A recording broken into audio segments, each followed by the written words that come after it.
સુરત ગ્રામ્યના માંડવીમાં ધર્માંતરણના કાળા કારોબારમાં વધુ એક ચોંકાવનારો ખુલાસો થયો છે।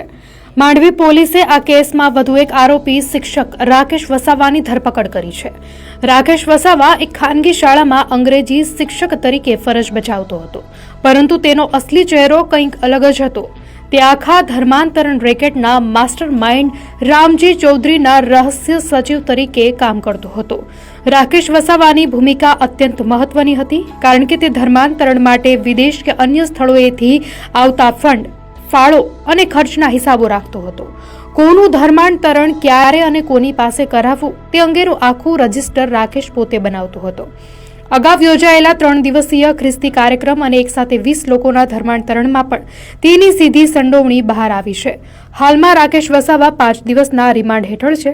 ઉલ્લેખનીય છે કે આ કેસમાં અત્યાર સુધીમાં 4 શિક્ષકો અને એક ડોક્ટરની ધરપકડ થઈ ચૂકી છે, જે બતાવે છે કે શિક્ષિત વર્ગ આ ગેરકાયદે પ્રવૃત્તિમાં કેટલો ઊંડો ઉતરેલો હતો।